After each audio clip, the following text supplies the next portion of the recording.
வணக்கம் நேர்களே, வாய்மையின் வாதம் சிறப்பு நிகழ்ச்சியில் உங்களை சந்திப்பதில் மிக்க மகிழ்ச்சி.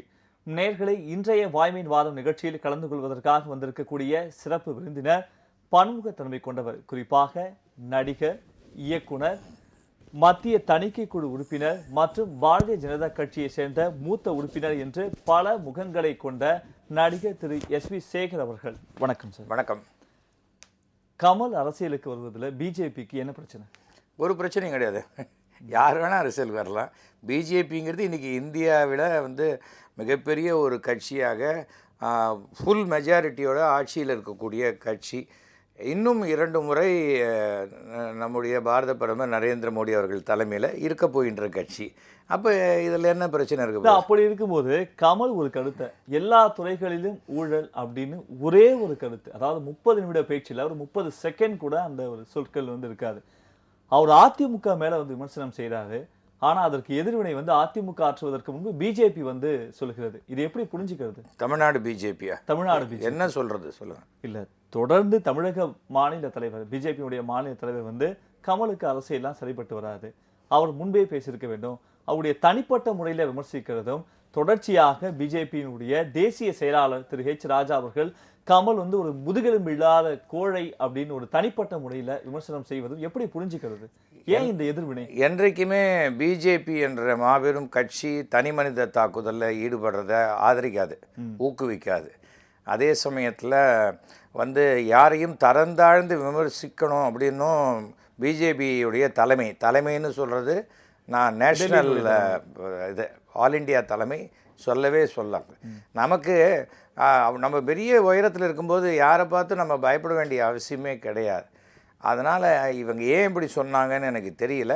அப்படி சொல்லியிருக்க வேண்டிய அவசியம் இல்லைங்கிறது தான் என்னுடைய கருத்து. ஏனென்றால் யார் வேண்டுமானாலும் அரசியலுக்கு வரலாம். நாளைக்கு கமலே அரசியலுக்கு நான் பிஜேபி ஆதரிக்கிறேன்னு சொல்லலாம். இல்லை, சொல்வதற்கான வாய்ப்பு இருக்கு.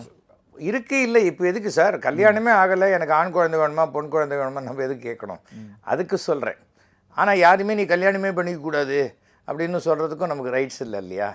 அந்த மாதிரியான ஒரு விஷயத்துக்கு சொல்கிறேன். நான் இந்திய எதிர்ப்பு போராட்டத்தில் அரசியலுக்கு வந்துட்டேன் அப்படின்னு சொல்லிக்கிற கமலை பார்த்து, அப்படி இந்திக்கு எதிராக நீங்கள் பேசுனீங்க இருந்தீங்க அப்படின்னா ஏன் நீங்கள் ஏக் துஜே கேலி படம் மூலமாக இந்தியை ப்ரமோட் பண்ணீங்க? ஏன் இந்தியிலிருந்து உங்களுடைய வாழ்க்கை துணையை தேர்ந்தெடுத்தீங்க? உங்களுடைய பெண்களுக்கு, மகளுக்கு ஏன் சமஸ்கிருத பேரை வச்சிங்க அப்படின்னு தனிப்பட்ட முறையில் ஒரு பிஜேபியினுடைய மாநில தலைவர் நான் பல இடங்களில் கேள்விப்பட்டிருக்கேன். தனிப்பட்ட விமர்சனம் ஒரு செய்தது கிடையாது. என்னை பொறுத்த வரைக்கும் ஒரு விஷயம் மட்டும் நான் தெளிவாக சொல்ல ஆசைப்படுறேன். ஏக் துஜே கேலியே மூலமாக இந்தியை கமலஹாசன் பரப்பினான்னு சொல்கிறது ஒரு நகைச்சுவையான ஒரு விஷயம். அது ஒன்றும் ஹிந்தி கிளாஸ் எடுக்கிறதுக்காக ஏக் துஜே கேலியை எடுக்கலை. அது ஒரு காதல் தமிழில் வந்த படம், அது ஹிந்தியில் எடுக்கப்பட்டது, தெலுங்கில் எடுக்கப்பட்டது. அப்போ கமல் தெலுங்கு கூட தான் பரப்பினான்னு சொல்லிக்கலாம். தவிர கமல் ஒரு நடிகன். அந்த நடிகன் தனக்கு விருப்பம், தனக்கு எத்தனை பாஷை தெரியுமோ அத்தனை பாஷையில் போய் பேச போகிறாங்க. இந்தி திணிப்பைத்தான் இங்கே இருக்கிறவங்க எதிர்க்கிறாங்களே தவிர இந்தி மொழியை யாரும் எதிர்க்கலை. இன்றைக்கி பிஜேபியில் இருக்கக்கூடிய பல பேர் டெல்லியில் போனால் ஹிந்தியில் தான் பேசுகிறாங்க. அப்போ அது ஹிந்தி தெரியும் எனக்குங்கிறது ஒரு ப்ளஸ்ஸாக சொல்லக்கூடிய ஒரு விஷயத்தை நீ எப்படி ஹிந்தியில் பேசுகிறேன்னு சொல்கிறது ஒரு சரியான ஒரு வாதமாக எனக்கு படவில்லை. அப்போ பிஜேபியுடைய மாநில தலைவருடைய கருத்து இல்லை, நான் பிஜேபி மாநில தலைவர் பற்றி சொல்லிட்டல, நான் பொதுவான ஒரு விஷயத்தை நான் சொல்கிறேன். இப்போது ஹிந்தி திணிப்பு, இப்போ எனக்கு பேக்கெட்டில் இந்த கொடி நான் வச்சுருக்கேன், அதை ஒருத்தவர் ஒட்டும் போது ஏன் ஒட்டுறேன், நான் ஒட்டிக்க மாட்டேனா, எனக்கு தேவைப்பட்டால் ஒட்டிக்க மாட்டேனான்னு சொல்லுவாங்க. அது நேஷனல் ஃப்ளாகாக இருந்தால் கூட இல்லையா? இது நிறைய வித்தியாசம், திணிப்புக்கும் விருப்பத்துக்கும் உள்ள வித்தியாசம் இருக்குது. என் பசங்க கான்வெண்ட்டில் தான் படித்தாங்க. ஆனால் டியூஷன் வச்சு வீட்டில் அவங்களுக்கு நான் தமிழ் கற்றுக் கொடுத்தேன். ஏன்னா தமிழ்நாட்டில் பிறந்துட்டு தமிழ் பேச தெரில, படிக்க தெரிலன்னு அந்த பசங்க பிற்காலத்தில் சொன்னால் அசிங்கம் இல்லையா? அதற்காக அதே போல் ஒரு நடிகன் பல இடத்துல நம்ம பாப்புலர் ஆகணும் போது பல மொழிகள் பேசுறதுல ஒன்றும் தப்பு இல்லை. அதனால் இது சில சமயம் நான் சொல்கிற ஒரு விஷயம், நாம் சொல்கிறது எல்லாமே கருத்துக்களாக இருக்கணும்னு அவசியம் இல்லை. நம்ம தினசரி ஏதாவது ஒன்று சொல்லிக்கிட்டே இருக்கணுங்கிறதும் அவசியம் இல்லை. ஆனால் அதில் பிஜேபியினுடைய தேசிய செயலாளர் திரு ஹெச் ராஜா அவர்கள் முதுகெலும்பு இல்லாத கோடை, அவர் அரசியலுக்கு வந்தால் மக்கள் ஏற்றுக்கொள்ள மாட்டார்கள் அப்படின்னு எப்படி முடிவெடுக்கலாம்? அவர் முடிவு எடுக்கிறாருங்க. அவர் முதுகெலும்பல்லாத கோடைன்னு அவர் சொல்லலாமே. எனக்கு இல்லை, நான் சொல்கிறேன் கமல் ரொம்ப முதுகெலும்பு உள்ளவர். முதுகெலும்பு இல்லைன்னா யாராவது நிற்க முடியுமா? டொடுக்குன்னு தான் விழுந்துருவாங்க. அது கமலை வந்து முதுகெலும்பு இல்லாத கோழின்னு அவர் விமர்சனம் பண்ணியிருக்காரு. முதுகெலும்பு டாக்டருக்கு என்னுடைய வணக்கம்னு கமல் சொல்லிட்டாரு. அவ்வளோதான், முடிஞ்சு போச்சு.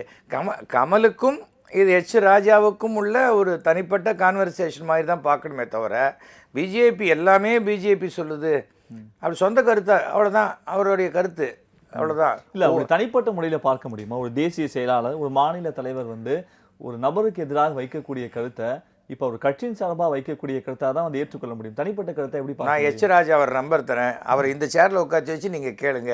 நீங்கள் எச் ராஜாவுக்கு நான் எப்படி பதில் சொல்ல முடியும்? சரி, நிச்சயமா நான் சொல்ல முடியாது. காரணம் வந்து அவர் வரும்போது அவர் கேளுங்க, அவருக்கு முதுகெலும்பு இருக்கா இல்லையா, தொட்டு பார்த்தீங்களா இல்லையா, அவரு கேளுங்க. நான் இப்படி எல்லாத்துக்கும். சரி, கமல் குறிப்பிட்டு சொல்றது அதிமுகவினுடைய ஊழலை பற்றி.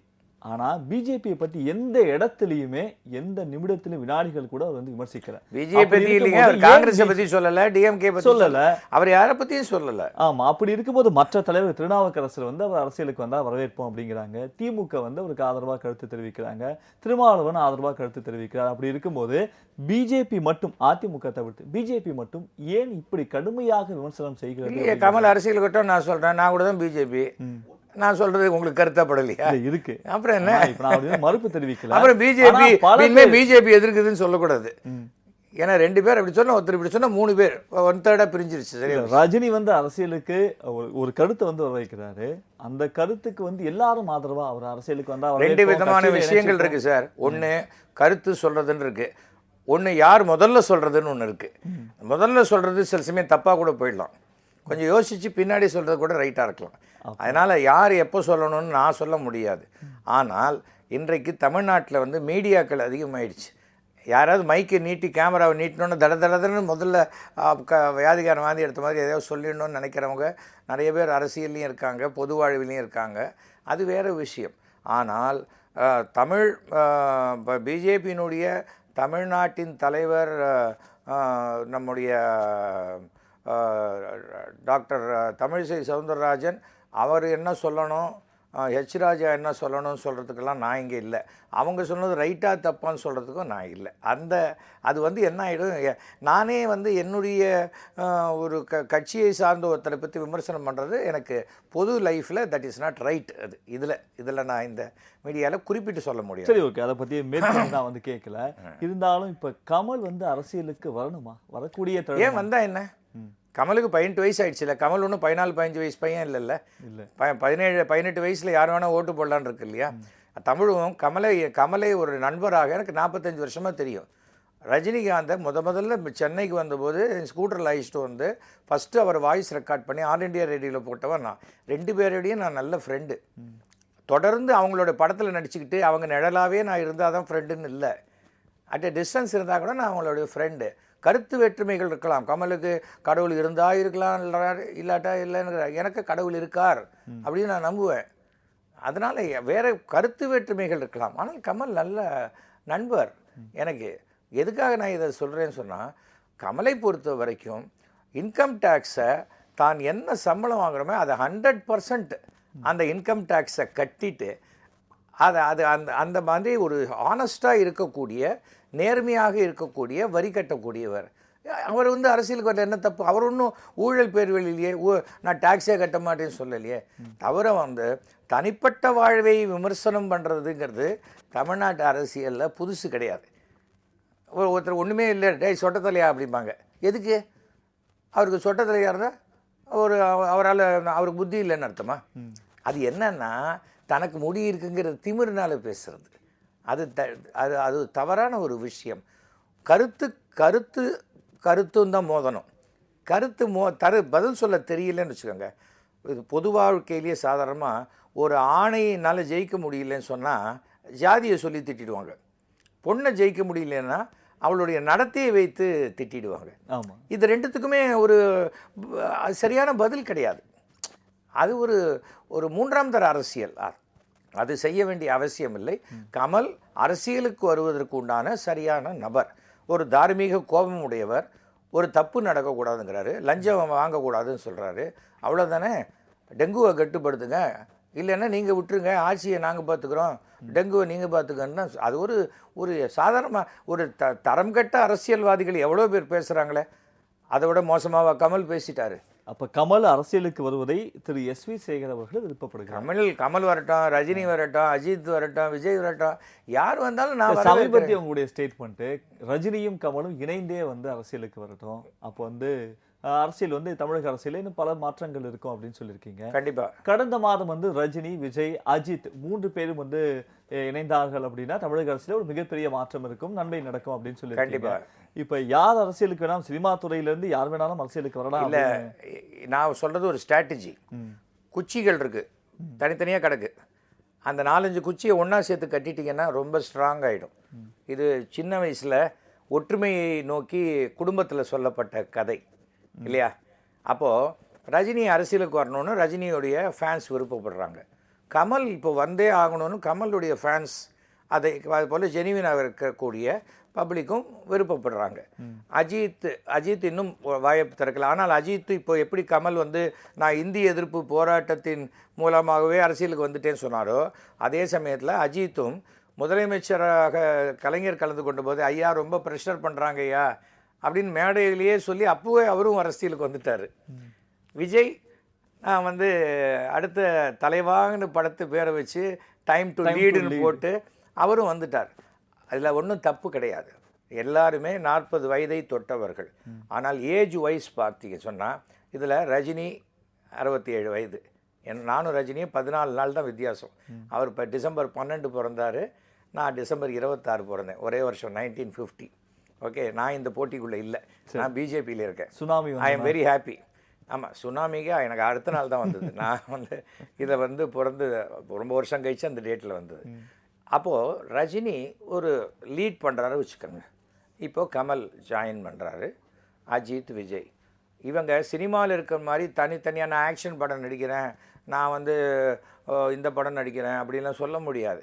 ஒரு ஐடியாலஜியில் ஃபார்ம் பண்ணணும். அவங்க 4 பேரும் மீட் பண்ணி ரஜினி லீட் பண்ணுறாரு வச்சுக்கோங்க.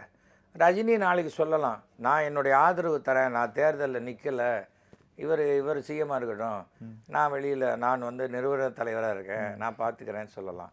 ரஜினி அவருக்கு உண்டான பீப்புளை அவர் மினிஸ்டருக்கு அவர் செலக்ட் பண்ணிக்கலாம், அவங்க நிற்க வைக்கட்டும். இல்லை வந்தால் சிஎம் ஆகுவதற்கான வாய்ப்புகள் இருக்கா முதல் தேர்தல்? சார் இவங்க 4 பேரும் சேர்ந்தால் ஆவதற்கு உண்டான வாய்ப்பு இருக்குது சார். மேத்தமெட்டிக்ஸ் தானே எலெக்ஷன் மேத்தமெட்டிக்ஸ் தானே. இன்னைக்கு ஒரு தமிழ்நாட்டில் ஒரு பெரிய வெற்றிடம் உருவாயிருக்கு. எங்கே உருவாயிருக்கு?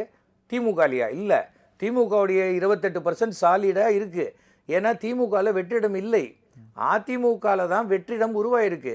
அந்த வெற்றிடம் எம்ஜிஆர் ரசிகர்கள், ஜெயலலிதாவுடைய ரசிகர்கள், தொண்டர்களால் இருக்கக்கூடியது. அப்போது எம்ஜிஆர் சிவாஜி, ரஜினி கமல், அஜித் விஜய் இந்த மாதிரி வரும்பொழுது அந்த பாரம்பரியங்களும் அப்படி தான் இருப்பாங்க. அப்போது அவங்க இப்போ நாளைக்கு இவர் பெரிய நடிகர், இவர் நல்லா சண்டை போடுவார், இவர் ரொம்ப பறந்து போவார், அதுக்காக ஓட்டு போட மாட்டாங்க. தமிழ்நாட்டினுடைய வளர்ச்சிக்காக, தமிழ்நாட்டில் ஊழல் இல்லாமல் எப்படி ஆட்சி நடத்துறது, நாங்கள் எப்படி ஒரு டிரான்ஸ்பரண்ட்டான கவர்மெண்ட் நடத்துகிறோம், எங்களுடைய கொள்கைகள் என்ன, ஜாதி மதத்தை பற்றிய கொள்கைகள் என்ன, இடஒதுக்கீடு பற்றி எங்களுடைய கொள்கைகள் என்ன, நீட் தேர்வை பற்றி எங்களுடைய கொள்கைகள் என்ன, தமிழ்நாட்டில் காவேரி தண்ணியை இப்போ கொண்டு வருவோமா மாட்டோமா, நான் கன்னட படம் நடிக்கிறது தான் முக்கியமா, இல்லாட்டா அங்கே போய் சொல்ல மாட்டேன் அப்படின்னு சொல்கிறது முக்கியமா, எது முக்கியம்னு பார்க்கணும். முதலமைச்சராக வரணும்னு நினைக்கிறோம், முதல்ல நடிப்பை, இனிமேல் நடிப்பை தொடர முடியாதுங்கிற ஒரு நிலைமைக்கு வரணும். மக்களுடைய பணத்தை எடுக்கக்கூடாது. இல்லை சார், இவ்வளவு விஷயம் இருக்கு. இந்த விஷயங்கள்லாம் தீர்மானித்து தான் வரணும். நான் முதல்ல சொல்லியிருக்கேன், அரசியல் சினிமாவில் இருக்கிறவங்க அரசியலில் வர்றது தப்பு இல்லை. நிஜமான ரவுடியும் திருடனும் பொறுக்கிங்களுமே அரசியலில் இருக்கும்போது ரவுடி திருடன் பொறுக்கி மாதிரி நடித்தவங்க தானே வராங்க. அதில் என்ன தப்பு இருக்கு? ஆனால் வந்த ஏற்கனவே சம்பாதிச்சிட்டோம், இனிமே மக்களுடைய பணத்தை எடுக்கக்கூடாது. நான் ஒரு சாதாரணமான ஒரு 7 or 8வது நம்ம வரிசையில் இருக்கக்கூடிய ஒரு நடிகன் தான். ஆனால் மயிலாப்பூரில் 300 கோடி ரூபாய் வேலைகள் நடந்த போது கூட நான் எம்எல்ஏவாக இருந்த 5 வருஷத்தில் ஒரு பைசா கூட கமிஷன் வாங்காமல் நான் ஒரு ஹானஸ்ட் எம்எல்ஏன்னு ப்ரூவ் பண்ணியிருக்கேன். நான் தாராளமாக காலரை தூக்கி விட்டுக்கலாம். அந்த மாதிரியான ஒரு ஃபுல் கன்விக்ஷனோடு வரணும். பரவாயில்ல, அவங்க இவ்வளோ கோடி ரூபா அடித்தாங்க, நாம கொஞ்சம் அடிக்கலாங்கிற எண்ணத்துல யாரும் வந்தா சரி அதெல்லாம் இருக்கட்டும். ஆனா வருவதற்கான வாய்ப்புகள் இருக்கு. எல்லாம் இப்ப கருத்து தான் தெரிவிச்சிருக்காங்க. ரஜினி ஆகட்டும், இல்ல விஜய் ஆகட்டும், இல்ல கமல் ஆகட்டும், யாரா இருந்தாலும் அரசியலுக்கு வருவார்கள் அப்படின்னு நிச்சயம் கிடையாது. ஆனா வந்தால் அவர்களுக்கு மக்கள் ஆதரவு தருவார்களா? ஏன்னா நடிகர்கள் இனிமேல் ஆட்சியே பிடிக்கவே முடியாது அப்படின்னு ஒரு கருத்து வந்து பல தலைவர்கள் வந்து பேசிட்டு இருக்காங்க. அவங்க சொல்றதுக்கு காரணம் பயம். வந்துடக்கூடாதுங்கிற பயத்துல சொல்றது. ஏன் வரக்கூடாதுங்கிறது தான் என்னுடைய கேள்வி. யார் வேணா வரலாம், நல்லவங்க வரணும். கக்கன் காமராஜர் அப்புறம் யார் பேருமே ஏன் சொல்லல? ஏன் சொல்ற மாதிரியாக இவங்க இருக்கக்கூடாதா? இருப்பதற்கான வாய்ப்புகள் இருக்கு அப்படின்னு அது இருப்பதற்கான வாய்ப்புகளை அவங்க உட்பட்டு சரி பண்ணிக்கணும். அந்த மாதிரியான ஆள். இப்போ நான் கமலை பத்தி ஏன் கேரண்டி கொடுக்குறேன்? 100% டாக்ஸ் கட்டிட்டு அட்வான்ஸ் டாக்ஸ் கட்டினவர்னு ஏன் சொல்றேன்? ஆனா மினிஸ்டர் வந்து சொல்றாரு, திரு வேலுமணி அவர்கள், அவர் ஒழுங்கா டாக்ஸ் கட்டிருக்காரா நான் வந்து பார்க்கணும் அப்படின்னு ஒரு தோணியில மிரட்டுறாரு. இல்லைங்க, தனிப்பட்ட முறையில அமைச்சர் வந்து அன்பழகன் அவர்கள் இல்ல ஒரு நிமிஷம், வேலுமணி அவர்கள் வந்து அவர் வந்து கார்பரேஷன் டாக்ஸ் கட்டினாரா தான் கவனிக்க முடியும். இன்கம் டாக்ஸ் கட்டினாரான்னு வேலுமணி அவர்கள் கவனிக்க முடியாது.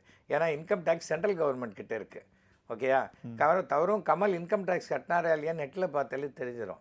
இது ரொம்ப சுலபமான ஒரு விஷயம். சரி, ஆனா அதிமுகவுடைய அமைச்சர்கள் தொடர்ச்சியா தனிப்பட்ட விமர்சனத்தை கமல் மீது வந்து ஏறக்குறைய ஒரு 8-9 அமைச்சர்கள் வந்து வைத்திருக்கிறார்கள். தனிப்பட்ட முறையில் அவனுடைய பதிலுக்கெல்லாம் வந்து சொல்ல முடியாது அப்படின்னு உரிமையில் வந்து பேசுறது அப்படின்னு பல விமர்சனங்களை வச்சுட்டே இருக்காங்க. இது எப்படி வந்து அது மிக தவறான ஒரு விஷயம். இத்தனை நாள் வந்து மூக்கு தரையில் அழுந்துற மாதிரி அப்படின்னு நெசுங்கி இருந்தாங்க ஜெயலலிதா இருக்கிற வரைக்கும். அவங்களுக்கு அந்த நிமிந்து கூட பார்த்தது கிடையாது. அவங்க நிற்கும் போதே இப்படி தான் நிற்பாங்க. அப்படிலாம் இருந்தவங்க வந்து இன்னைக்கு திடீர்னு ஜெயலலிதா இருக்கும்போது காவடி தூக்கினவங்க, மொட்டை அடிச்சினவங்க, மண் சோறு சாப்பிட்டுட்டு சோத்தை விட்டுட்டு மண்ணை மாத்திரம் சாப்பிட்டவங்க எல்லாருமே ஜெயலலிதா இறந்தபோது அழவே இல்லை. ஏன்னா அப்பா பிரச்சனை சால்வ், இனிமே மிரட்டல்லாம் கிடையாது. இன்னைக்கு கூட என்ன நம்மளை யார் மாற்றிட முடியும்?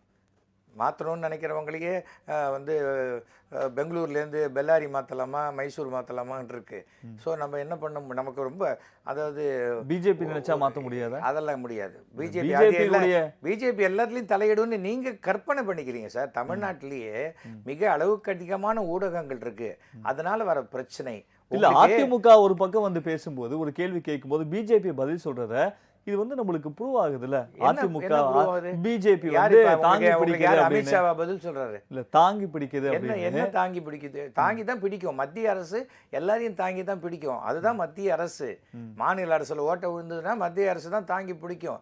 அந்த ஓட்டையை அடைக்கிறதுக்கு உண்டான ஃபண்டை மத்திய அரசு தான் கொடுக்கும். அதுக்காக பாகிஸ்தான்ல போய் தமிழ்நாடு அரசுக்கு ஓட்டை, அது இங்க அட்மினிஸ்ட்ரேஷன் சரியில்லை, சிஸ்டம் சரியில்லை. ஓட்டையை கிரியேட் பண்றதே பிஜேபி தான் அப்படின்னு வந்து அது வந்து பாமர மக்கள் கூட அப்படி பேச மாட்டாங்க. அதாவது உள்ளுக்குள்ள ஒரு குயுக்தியான எண்ணத்தை வச்சுக்கிட்டு பேசுறவங்களுடைய பேச்சுக்கு நம்ம பதில் சொல்ல முடியாது. என்னைக்குமே ஆட்சிக்கு வராது சில பேர் இருப்பாங்க. சைனாலேருந்து யாராவது சொன்னா அதை பேச்சு கட்டிட்டு சொல்றவங்கலாம் இருப்பாங்க. அதெல்லாம் நம்ம பதில் சொல்ல வேண்டியதில்லை. சரி, இப்ப இங்க ரஜினி வந்தால் வரவேற்கலாம், வரவேற்பதற்கு ரெடி அப்படின்னு சொல்லும்போது, கமல் வந்தா வரவேற்பதற்கு ரெடி இல்லை, அவர் வந்து ஒரு இந்து விரோதி அப்படிலாம் வந்து சொல்லும்போது, இது எப்படி இது மதத்தோட சம்பந்தப்படுத்தி இதெல்லாம் வந்து பார்ப்பது சரியான நடைமுறையா?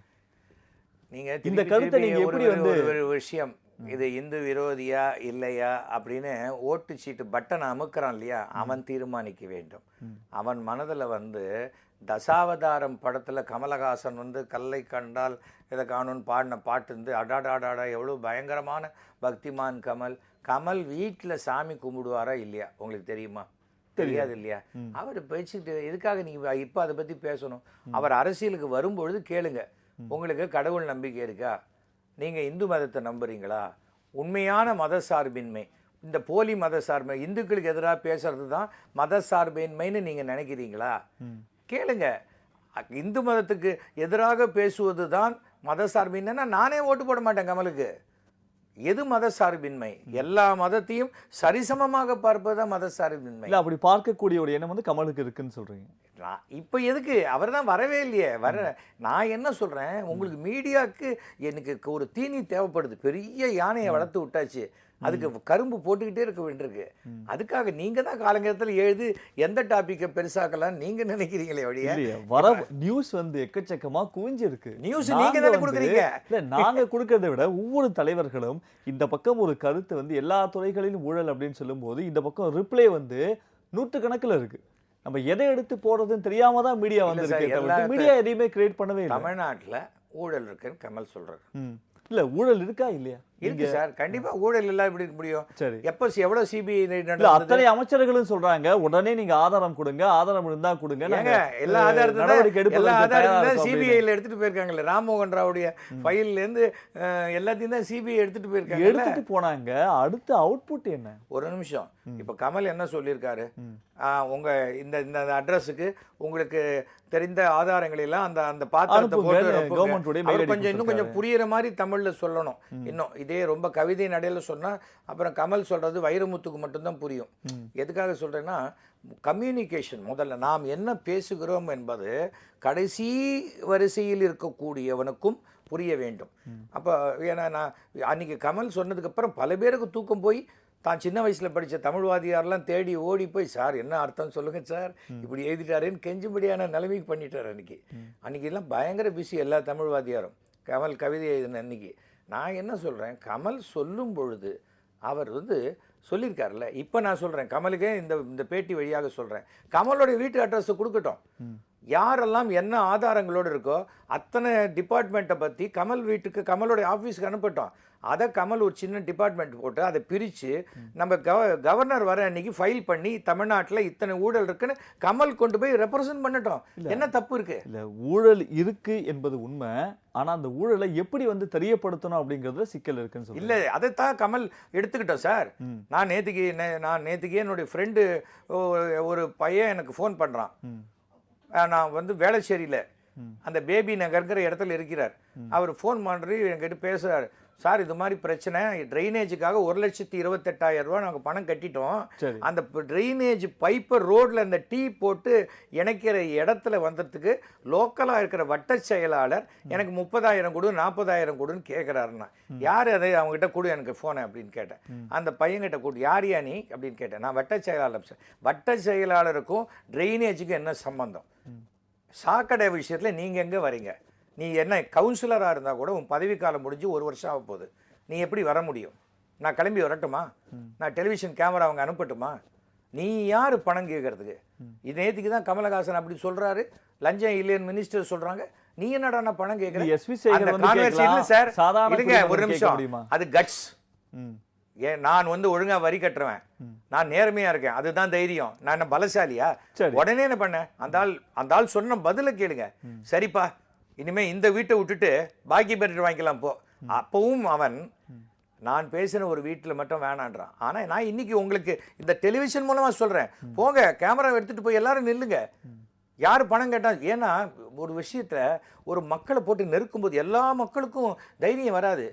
அப்போவே சொல்லியிருக்காங்க, ஏதாவது கேட்டால் ஆட்டோ வரும் வீட்டுக்கு. ஃபைனான்ஸ் கம்பெனியில் போட்ட பணத்துக்கு ஆட்டோ வரும். அடிக்கிறாங்கன்னா அரசாங்கத்தை எதிர்த்து செய்யறதுக்கு எல்லாருக்கும் எப்படி தைரியம் வரும்னு சரி, தொடர்ந்து பேசலாம். அதுக்கு முன்னாடி சின்ன பிரேக் எடுத்துக்கலாம். நேயர்களே, ஒரு சிறிய இடைவேளைக்கு பிறகு வாய்மையின் வாதம் நிகழ்ச்சி தொடரும். வாய்மையின் வாதம் நிகழ்ச்சி தொடர்கிறது. நம்ம பிரேக் மாதிரி பேசிட்டு இருந்தோம். நீங்க சொன்னீங்க ரஜினி கமல் 2 பேரும் அரசியலுக்கு வந்தா இணைந்து வந்தா நல்லா இருக்கும் அப்படின்னு சொன்னீங்க. அதெல்லாம் தனி, அது ரஜினி விஜய் அஜித் அப்படி வச்சுக்கலாம். இதுக்கு நாம் தமிழர் கட்சியினுடைய ஒருங்கிணைப்பாளர் திரு சீமான் அவர்கள் விட்டா திரு எஸ்வி சேகர் அவர்களே இவங்க 2 பேருக்கும் பதவி பிரமாணம் செய்து வைத்திருப்பார் போல இருக்கு, வச்சிடுவார் போல இருக்கு அப்படின்னு சொல்றாரு. இது எப்படி? அது போல ஒரு சந்தர்ப்பம் நிகழ்வு. நாம் தமிழர் கட்சியெல்லாம் ஒரு லெட்டர் பேட் கட்சி மாதிரி தான் பொதுமக்கள் பார்க்குறாங்க. அவர் ரொம்ப தம்பி நம்ம சீமான் எனக்கு பழக்கம். ஆனால் ரொம்ப ஆக்ரோஷமாக பேசக்கூடியவர். எல்லா ஆக்ரோஷமான உணர்ச்சிமயமான பேச்சுக்களும் உண்மையான பேச்சுக்களாக இருக்கணும்னு அவசியம் கிடையாது. இல்லை, லெட்டர் பேட் கட்சி அப்படின்னா இப்போ நீங்களும் அதே கருத்தை திரு சீமான் அவர்களுடைய கட்சியை சொல்றீங்க. திரு இவிகேஎஸ் இளங்கோவனும் அதே கருத்தை ஒரு சில இல்லைங்க, நான் சொல்ற கருத்தை இன்னொருத்தர் சொல்றாரு சொல்லுங்க. இன்னொருத்தர் சொல்ற கருத்தை நான் 2 பேரும் ஒரே கருத்தை சொல்றீங்க. எதை அடிப்படையா இது லெட்டர்பேட் கட்சின்னு சொல்றீங்க? நான் என்ன இவங்க இப்போ இவர் விமர்சனம் பண்ற அளவுக்கு யாருமே பெரிய கட்சியாக இருந்தது ஆட்சியில் இருக்கக்கூடிய கட்சியே ஒருத்தர் வரதை விமர்சிக்க கூடாதுன்னு நான் சொல்லிக்கிட்டு இருக்கேன். அப்படி இருக்கும்போது இன்னும் வரவே வராத கட்சி அதை சொல்றது தப்புங்கிறது தான். தமிழகத்தில் இப்போ எதனால் லெட்டர் பேட் கட்சின்னு சொல்றீங்க? யாருமே இது வரைக்கும் ஒரு கவுன்சிலர் கூட ஜெயிக்காத கட்சியெல்லாம் லெட்டர் பேட் கட்சி தான். அவ்வளோதான். ஒரு கவுன்சிலர் கூட இல்லாத கட்சி, ஒரு எம்எல்ஏ கூட இல்லாத கட்சி. எம்எல்ஏ இல்லாத கட்சி இருந்திருக்கு, அது வரக்கூடிய வாய்ப்பு. ஆனால் அவங்க கவுன்சிலர் இல்லாத கட்சியாக கூட இருந்ததுக்கு கஷ்டம். தவிர கவுன்சிலருக்கு 2 ஒரு விஷயம் இருக்குது. தேர்தல் கமிஷனில் என்ன சொல்கிறாங்க, இத்தனை சதவீத ஓட்டுகளுக்கு மேல் வாங்கினாலும் ஆல் இண்டியா லெவலில் பதிவு செய்யப்படுகிறது. சரி. அது மாதிரி பதிவு செய்யப்பட்டு இல்ல ஆர்கே நகர் தேர்தல்ல இருங்க, அதுக்கு பிறகு அது குறையும் பொழுது அதுலேருந்து நீக்கப்படுகிறது. முரசு சின்னமே ஒரு முறை முரசு சின்னம் இருக்குது, ஒரு தடவை முரசு சின்னம் இல்லை. அதை வந்து மெயின்டைன் பண்ணிக்கிட்டே போகணும். அதாவது தி கான்க்ரீட்டான ஓட் பேங்க் இன்றைக்கி தமிழக அரசியலில் எந்த ஒரு சூழல்லையும் 28% ப்ளஸ்ஸுங்கிறது தான் திமுகவுடைய ஓட் பேங்க், 32%ங்கிறது தான் அதிமுகவுடைய ஓட் பேங்க். இது அடிப்படையான ஒரு விஷயம். அந்த மாதிரியான ஒரு இது நம்ம பிஜேபி எடுத்துக்கோங்க, 2.5%லேருந்து இப்போ 4% 5% வரக்கூடிய வாய்ப்புக்கு இருக்குது. ஒவ்வொரு கட்சிக்கும் ஒரு எப்படி கூட்டினாலும் அது 100குள்ளே தான் வரணும். ஒவ்வொருத்தரும் சொல்லி அது 350% வந்தோன்னா அது நிஜம் ஓட் பேங்க் இல்லை. இல்ல நீங்கள் அற்றுப்பாடு கட்சின்னு சொல்றீங்க, ஆனா ஆர்கே நகர் தேர்தல் வந்து அந்த பரப்புரையின் போது வந்து ஒரு கருத்து கணிப்பு நடத்தப்பட்டது. சரி. நாம் தமிழர் கட்சிக்கு அடுத்துதான் பிஜேபியே இருக்கிறதா வந்து சொல்லிக்கிட்டாங்க. சரி, அதனால அப்போ பிஜேபி வந்து லெட்டர் BJP பேட் விட இல்லைங்க சார். நீங்கள் ஒன்றும் அது ப்ரூவ் ஆகலைல்ல. கருத்து கணிப்பு எனக்கு பிடிக்குதுன்னா எனக்கு உங்களுக்கு என்ன ரிசல்ட் வேணுமோ அந்த ரிசல்ட்டை நான் வந்து கருத்து கணிப்பில் கொடுக்க முடியும். கருத்து கணிப்புன்னு என்ன, நமக்கு சாதகமான விஷயங்களே நமக்கு சாதகமானவர்கள் கொடுக்கறது தான் கருத்து கணிப்பு. பொதுவான கருத்து கணிப்பு என்ன, நீங்கள் பிஜேபியை வந்து நீங்கள் வெறுமனே தமிழ்நாட்டில் மட்டும் இருக்கக்கூடிய கட்சியோடு ஒப்பிடுறது உங்களுக்கு சரியான புரிதல் இல்லை. நான் சொல்கிறது ஆல் இண்டியா லெவலில். இன்றைக்கி வந்து ஏன் இப்போ நாம் தமிழர் கட்சியில் நின்று இருக்க வேண்டியது தானே பிரசிடென்ட் எலெக்ஷனுக்கு? அப்புறம் நீங்கள் என்ன பேசிகிட்டு இருக்கீங்க? ஆர்கே நகரை பற்றி பேசுகிறீங்க, நான் பிரசிடென்ட் ஆஃப் இந்தியா எலெக்ஷனில் இருக்கிற பார்ட்டியை பற்றி பேசிகிட்டு இருக்கேன். நீங்கள் தமிழக பிஜேபிக்கு எங்களுக்கு வேறு சிம்பிள் கொடுத்துருக்காங்களா? எங்களுக்கும் அதே தாமரை சிம்பிள் தானே கொடுத்துருக்காங்க. அப்புறம் நீங்கள் என்ன அதிசயமாக தமிழ்நாட்டு பிஜேபிக்கு எங்களுக்கு என்னமோ சைக்கிள் சின்னம் கொடுத்த மாதிரியும் டெல்லி பிஜேபிக்கு தாமரை சின்னம் கொடுத்த மாதிரியும் பேசுகிறீங்க. சரி சார், தாமரை நீங்கள் பிஜேபிங்கிறது லெவல் வேறு எங்கேயோ இருக்கும், உஸ்தரமாக இருக்கும்.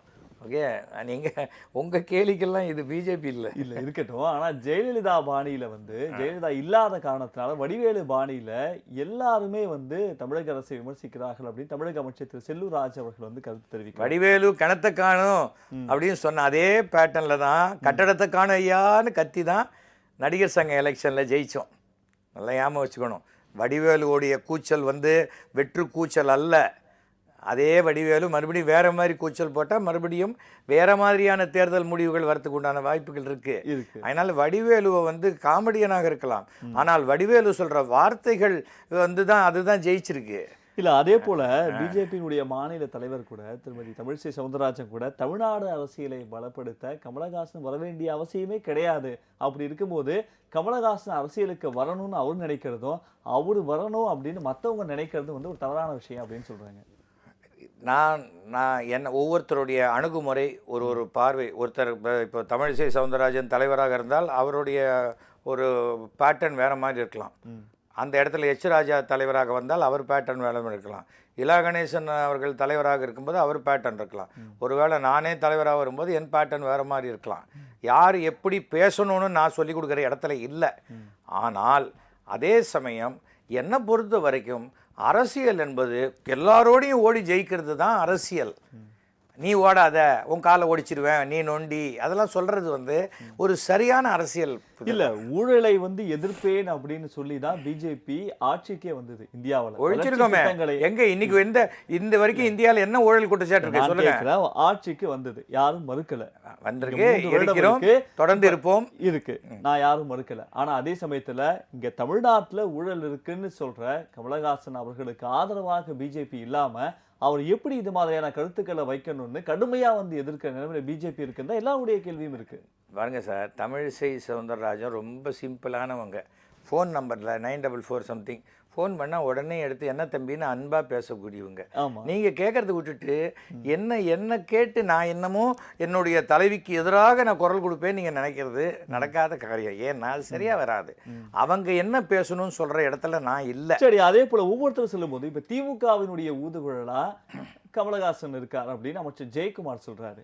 இப்போ இதெல்லாம் எப்படி புரிஞ்சுக்கிறது? இப்போ கமலஹாசன் வந்து திமுகவோட ஒப்பிட்டு திமுகவோட இணைத்து வந்து பார்ப்பது எந்த விதத்தில்? அதிமுக என்பதே திமுகவை எதிர்த்து திமுகவுக்கு எதிராக வளர்ந்த ஒரு கட்சி. சரி, அவங்க திமுகவுக்கிட்ட திமுகவில் இருக்கிறவங்கள பார்த்து வணக்கம் சொன்னதுக்கு தான் என்னை கட்சியை விட்டு அதிமுகலேருந்து கொஞ்சம் கொஞ்சமாக ஒதுக்க ஆரம்பித்தாங்க. முதலமைச்சர் டாக்டர் கலைஞர் வந்து முதலமைச்சராக சட்டசபைக்கு வரும்போது நான் வணக்கம் சொன்னேன். உடனே கையை பிடிச்சி இழுக்கிறாங்க. அதெல்லாம் சொல்லக்கூடாது அப்படிங்கிறாங்க. அது என்னால் இருக்க முடியாது. சிரிச்சதுக்கு தான் ஒருத்தர் வலுக்கட்டாயமா ராஜினாமா பண்றாரு, இன்னொருத்தர் சொல்லி. அதுதான் சொல்றேன். அது வேற, அதெல்லாம் முடிஞ்சு போச்சு. ஜெயலலிதாவுடன் முடிஞ்சு போச்சு. அந்த பேட்டர்ன் இப்போ எடுத்தா அதெல்லாம் செல்லாது. இதெல்லாம் எப்படி இருக்கும்னா, இந்த அமைச்சர்கள்லாம் ஜெயலலிதா மாதிரி நான் வரணும், ஜெயலலிதா மாதிரி நான் இருக்கணும், நான் எம்ஜிஆர் மாதிரி இருக்கணுங்கிறது எப்படின்னா, வீட்டில் குழந்தைங்கள்லாம் அப்பா சட்டை எடுத்து போட்டுக்கோ, நான் தான் அப்பா வான்ட்டு தொலைன்னு விளையாடிட்டு இருக்கோம்ல, அந்த மாதிரியான குழந்தைத்தனமாக தான் இருக்கே தவிர இது வந்து பொறுப்பாக பேசுகிற மாதிரி இல்லை. கமல் வந்து தவிர வந்து எல்லாருக்குமே தான் தினசரி பேப்பரில் 8 பக்கத்தில் ஒரு 8 பக்கத்தில் முதல் பக்கமாவது 8வது பக்கத்துலையாவது இருந்துக்கிட்டே இருக்கணும். அரசியலில் காலாட்டிக்கிட்டே தூங்கணுமாங்க. இல்லைன்னா அது அரசியல்லேருந்து அப்புறப்படுத்திடுவாங்களாம். அந்த ஒரு நினைப்பில் இருக்கலாம். ஆனால் ஜெயக்குமாரை எல்லாம் பொறுத்த வரைக்கும் அவர் மிக கண்ணியமாக பேசக்கூடியவர். செங்கோட்டையன் ஒன்றுமே சொல்லலையே. இன்னைக்கு தமிழ்நாட்டு அமைச்சரவையில் பார்த்தீங்கன்னா அது எஜுகேஷன் மினிஸ்டராக ரொம்ப எக்ஸ்ட்ரானரியாக பர்ஃபார்ம் பண்ணிட்டு இருக்காரு. அவரை யாராவது சொன்னாங்களா? சொல்லலையே. தங்கமணி அவர்களை சொன்னாங்களா? எலக்ட்ரிசிட்டி போர்டு ஒன்றும் சொல்லலையே. நான் என்ன சொல்கிறேன், நாம் எந்த இடத்துல தவறு இருக்கோ அதை சரி செய்யறதுக்குள்ளான ஒரு வாய்ப்பு.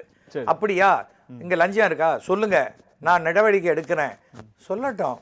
அதை விட்டுட்டு நீ யார் சொல்றதுக்கு, நான் ஒண்டிக்கு வண்டி வரியா அப்படின்னா அது என்ன இது? சரி இருக்கட்டும். கமல் அரசியலுக்கு வந்தால் பிஜேபிக்கு ஏதாவது பாதிப்பு ஏற்படுமோ? ஒரு பாதிப்பே சார். அதை மையமாக வைத்துதான் பிஜேபி பிஜேபி உடைய மாநில தலைவர் உட்பட சில பேர் பிஜேபியில இருந்து கடுமையாக வந்து விமர்சனம் வைப்பதற்கு காரணம் அதுவாக இருக்குமோ? தெரியாது சார். அது அவங்களோட மீட்டிங் போட்டு பேசினாதான் எனக்கு தெரியும். தவிர வந்து தமிழ்நாட்டில் இப்போ பிஜேபிக்கு ஒரு சீட்டு கூட கிடையாது சட்டமன்றத்தில்.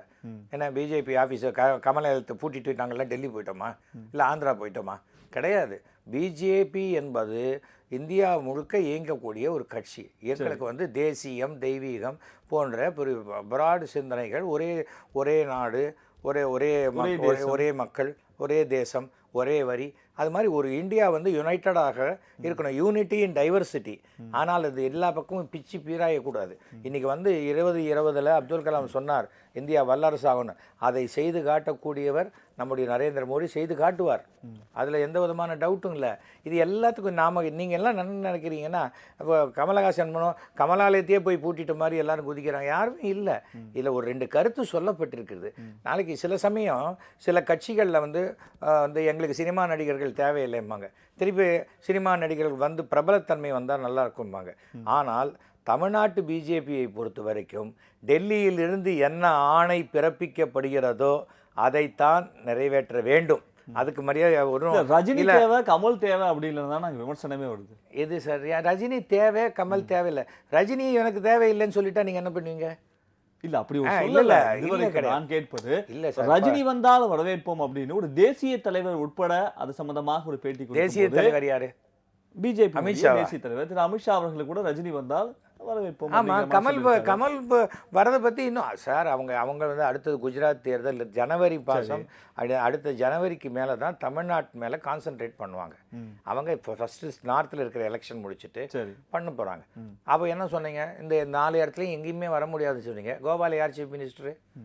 எதுக்காக சொல்கிறேன், ஒரு பார்ட்டி அப்படி அண்டர் எஸ்டிமேட். பிஜேபிங்கிறது இங்கே சும்மா மெட்ராஸில் இருக்கிற ஏதோ லோக்கல் பார்ட்டி மாதிரி பேசக்கூடாது. சரி இருக்கட்டும். திரு கமலஹாசன் அவர்கள் வந்து எல்லா துறைகளிலும் ஊழல் அப்படின்னு சொல்லிட்டு என்னுடைய துறையில் இருக்க ஊழலை நான் சொல்றேன் அப்படின்னு சொல்லியிருக்காரு. இந்த கேள்வி உங்களிடம் கேட்பதற்கான காரணமும், நீங்க வந்து ஒரு மத்திய தணிக்கை குழுவுடைய உறுப்பினர்.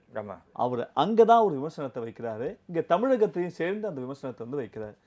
நான் வந்து இப்போ ஒரு யூ சர்டிஃபிகேட் வாங்கணும் அப்படின்னாலோ இல்லை கேளிக்கை வரி வந்து விலக்கு வந்து அளிக்கப்படணும் அப்படின்னாலோ பணம் கொடுத்தாதான் முடியும் அப்படிங்கிறது கருத்து இங்கே இருக்கு.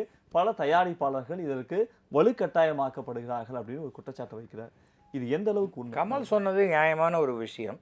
ஆனால் கேளிக்கை வரிக்கும் யூ சர்டிஃபிகேட்டுக்கும் ஒரு தொடர்பு இருக்கே தவிர லஞ்சம் கொடுக்கறதுக்கும் யூ சர்டிஃபிகேட்டுக்கும் தொடர்பு கிடையாது. சரி, அதுல தவறு இருக்கும்போது கோர்ட்டுக்கு ஒரு நிமிஷம் லஞ்சம் இருக்குன்னு கமல் சொல்லியிருக்காரு. நான் இது வரைக்கும் 3 யூ சர்டிஃபிகேட் படம் எடுத்திருக்கேன். என்னுடைய 3 யூ சர்டிஃபிகேட் படம் கேளிக்கை வரி விலக்கு பெற்றிருக்கிறது. ஆனால் நான் ஒரு பைசா கூட கொடுக்கல. என்னுடைய அப்ரோச் வேற யார்? நான் இப்போ இன்னைக்கு மந்திரிகளாக இருக்கிறவங்க என்னோட பக்கத்து பெஞ்சில் உட்காந்தவங்களா இருக்கலாம். சரி, அவங்ககிட்ட அதுக்கு வம்பு, நாளைக்கு எதையா போட்டு கொடுத்துட்டா என்ன பண்ணுறது, நேராக சீஃப் மினிஸ்டர் போய் நீங்கள் காசு கேட்டிங்களாமான்னு போய் கேட்டுட்டா என்ன பண்ணுறது அப்படின்னு என்கிட்ட கேட்காம இருக்கலாம். ஆனால் கொடுத்தேன்னு மன்சூர் அலிகான் சொல்கிறாரு, பார்த்திபன் சொல்கிறாரு, கமல் என்னை தவிர பாக்கி பேர் கொடுத்தாங்க. அப்போ யார் சொல்கிறாங்களோ அவங்க சொல்லணும். ஆனால் சினிமா இப்படி சொல்ல முடியாத ஒரு கழுத்தை நெரிச்சிக்கிட்டு பின்னாடி துப்பாக்கி வச்சு கழுத்தில் கத்தியை வச்சுக்கிட்டு உண்மையை சொல்லணும் எப்படி சொல்ல முடியும்? இத்தனை பேர் சொல்கிறாங்கன்னா இல்லை, ரொம்ப சிம்பிள். நான் சொல்கிறது ஒரு சின்ன விஷயம். எந்த படத்துக்கு வேணால் யூஸ் சர்டிஃபிகேட், கபாலி படத்துக்கு டேக்ஸ் ஃப்ரீ கொடுத்தாங்க. கபாலி படத்துக்கு எதுக்கு டேக்ஸ் ஃப்ரீ கொடுக்கணும் நான் கேட்குறேன். வயிறு முட்டை சாப்பிட்டுட்டு ஆடி காரில் வரவனை வாயை திறந்து 4 குலோப்ஜானை கொடுக்கறது தான் திரைத்தொடத்தை வளர்க்குறதா? பாதியில் கட் ஆகிடும்.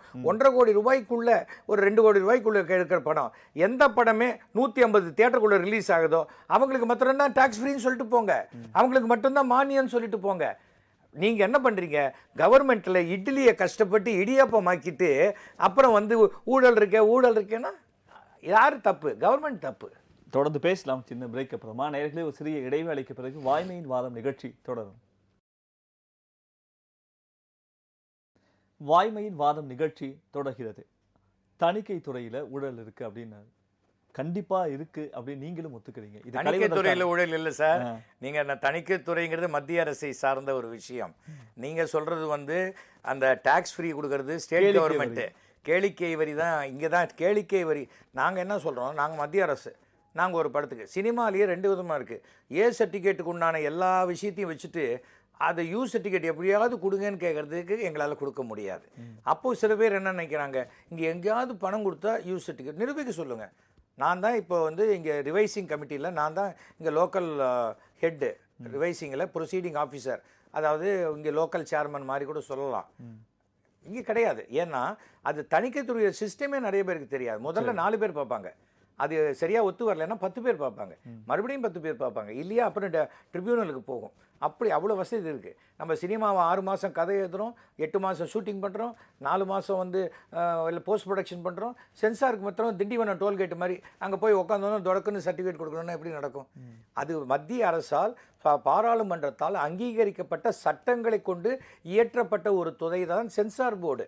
சரி, அப்போ நாங்கள் எப்போ சர்டிஃபிகேட் கொடுத்துட்டோமோ எதுக்காக தமிழில் திருப்பி சர்டிஃபிகேட் நாங்கள் ஒரு கமிட்டி பார்க்குறோம் இந்த அரசு சொல்கிறாங்க. அரசு என்ன சொல்கிறாங்க, தமிழில் பேர் வைக்கணும், தமிழுக்கு கருத்துக்கள் இருக்கணும், தமிழை வளர்க்குறதுக்கு இருக்கணும், இதெல்லாம் சொல்கிறாங்க. குவார்டர் கட்டிங் கூட அப்போ கொடுத்தாங்க அந்த இது ஒரு படத்தில்.